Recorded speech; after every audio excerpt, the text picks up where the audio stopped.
cinema షూటింగులు చేసుకుంటూ కాలం వెళ్లదీస్తున్నటువంటి ఇదే పవన్ కళ్యాణ్ గారు ఆ రోజు జగన్మోహన్ రెడ్డి గారి ప్రభుత్వాన్ని నోటికొచ్చినట్టుగా మీరెవరు అసలు నువ్వెవరు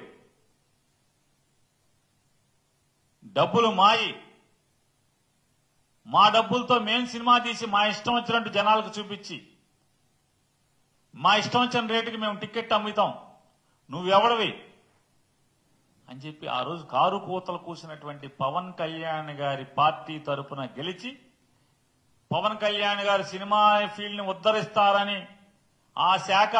ఆ పార్టీకి తీసుకుని దాని తరపున పనిచేసేటువంటి రాష్ట్ర మంత్రి పవన్ కళ్యాణ్ గారి సినిమా రిలీజ్ కి థియేటర్ యాజమాన్యాలు సమ్మె ప్రకటించినాయి వాళ్ళని జైల్లో వేయండి ఆ నాయకుల్ని అని చెప్పి ప్రభుత్వం తరపున మంత్రి పోలీసు శాఖని ఆదేశించాడు అంటే రాతపూర్వకంగా వీళ్ళ దౌర్భాగ్య స్థితి వీళ్ళ డబుల్ స్టాండర్డ్స్ వీళ్ళ రెండు ముఖాలు ఆ రోజు ఏం మాట్లాడారు ఇవాళ ఏం ప్రవర్తిస్తున్నారు మరి మీరెవరు నువ్వెవరు సినిమా నిర్మాతలకి డిస్ట్రిబ్యూటర్లకి ఎగ్జిబిటర్లకి తగు నడుస్తుంటే వాళ్ళకి సమస్యలుంటే నీ సినిమా వాయిదా వేసుకోవాలి కదా నీ సినిమా వాయిదా వేసుకోవాలి అంతేగాని బెదిరించడం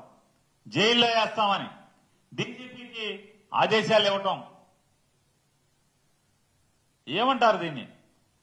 దివాళా కోరుతనం కాదా పవన్ కళ్యాణ్ గారిది ఏమంటారు దివాళా కోరుతనం కాదా అన్న ఆ రోజు ఏం మాట్లాడావు ఆ రోజు ఏం ఎగబడ్డావు తెగబడ్డావు ఇవాళ నీ చెప్పు చేతల్లో ఉండేటువంటి ఒక మంత్రితో నీ సినిమా కోసం కొన్ని థియేటర్లోనే పిలిచి ఏమన్నా సమస్యలు ఏంటని అడిగావా ఆ మంత్రి అడిగాడా ఆయన అడగడు ఆ మంత్రి గారు అడగాలి కదా కొన్ని సినిమా వాళ్ళని పిలిచి ఏంటి సమస్య ఏంటి అని అడగాలి కదా అయ్యేం అడగరు అడగకుండా జైల్లో వేస్తాం మీరు గనక సినిమా ఆపితే అంటే ఆ రోజు జూన్ 1వ తారీఖు మీ సమస్యల కోసం సమ్మె చేస్తే జైల్లో వేస్తాం తర్వాత చేసుకోండి సమ్మె సినిమా ఎత్తేసాక ఇదో ప్లాపు సినిమా ఆ రాబోయే ప్లాపు సినిమాకి ఏదో అన్న సామెతగా ఉంది ఈ రాబోయే ప్లాప్ సినిమాకి మళ్ళీ జైల్లో వేస్తాం ఆ వేస్తాం ఈ వేస్తాం అని కోడలకి బుద్ధి చెప్పి అత్త తెడ్డు నాకింది అని చెప్తారు మోటు సామెత అట్లా పవన్ కళ్యాణ్ గారు అధికారంలో ఉంటే ఒక భాష వెనకటికి పరశూరు గోపాలకృష్ణ గారి డైలాగులు ఉండేవి అదైతే ఇది రాసుకో ఇదైతే అది రాసుకోమని వీళ్ళు కూడా అంతే పవన్ కళ్యాణ్ ముఠా కూడా అప్పుడు అది రాసుకో ఇప్పుడు ఇది రాసుకో